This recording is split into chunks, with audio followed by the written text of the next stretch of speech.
After a great live stream event announcing the Shadowlands Collector's Edition, beta times, and a potential launch date, it looks like Blizzard has already stepped in a pile of steamy, hot Murloc shit.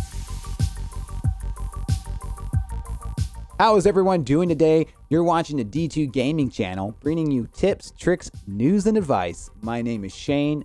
Let's get into the video. Now, on July 9th, Blizzard did release a new trailer introducing a new in-store mount known as the Steamscale Incinerator. The Steamscale Incinerator will be awarded to players who continue to purchase about 6 months of game time, or players who already have a reoccurring 6-month subscription plan. Now, this mount will be handled a little bit differently than previous subscription mounts. You can go ahead and purchase this mount in store right now for $25. And just like mounts before or any in-store mount that Blizzard offers, it will fly at whatever speed that your character has unlocked currently, and it will be account shared. So you can use it on whatever tune or whatever character, whatever server that you're on, anytime for the rest of your account's lifespan. The mount itself looks very similar to a Mechanon style mount. It's a very robotic or steampunk style Drake. I actually think it looks pretty neat. It's probably one of the better mounts they've designed. Very well done, as you would expect at any type of art that's always handled by Blizzard. It's very unique. There's definitely nothing really like it into the game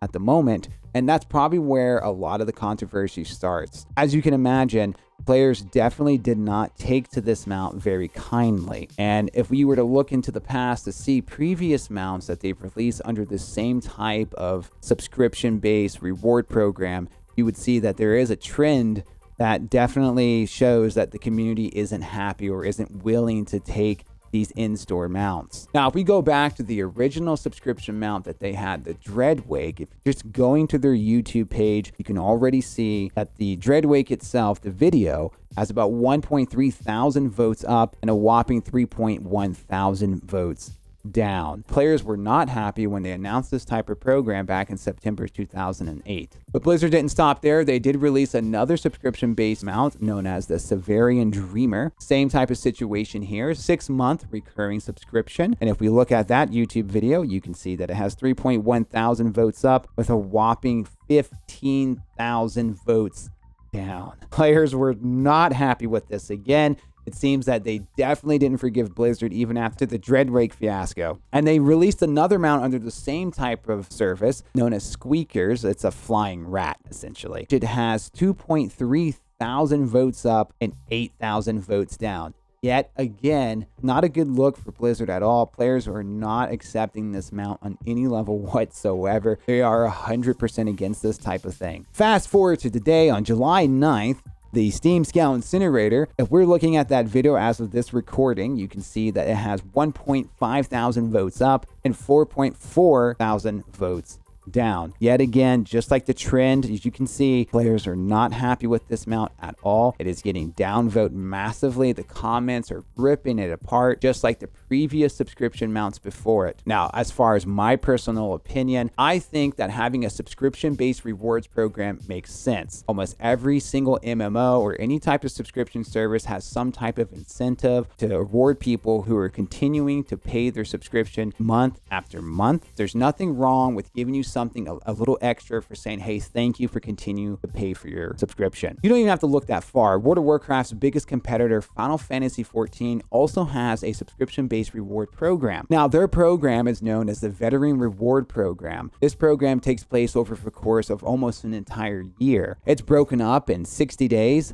150 days, 240 days, with the final reward coming out at 330 days. The Final Fantasy XIV community tends to be okay with this reward program, and there doesn't seem to be a lot of controversy around it, as there really shouldn't be. There should never be any type of animosity or controversy around giving players an additional benefit for paying their sub or rewarding them with a free gift for continuing to support the game they love. Now, I think the biggest issue here is that players say that Blizzard puts more time and energy into these in-store mounts than they do with the mounts that are inside the game itself that you can acquire for free. Now, I would agree with this. Blizzard tends to put a lot of uniqueness, a lot of variety, a lot of unique animations on these in-store mounts that you just can't get inside the game at all. I mean, when you're doing these type of achievements, and there's nothing more unsatisfying when you complete this long, hard, heroic achievement or this dungeon achievement, meta achievement, whichever it is, and all you get is a red stingray, and the only difference is that it's not blue. That doesn't feel good. It never feels good. It hasn't felt good, and the fact that Blizzard continues to do that definitely makes the player base unhappy.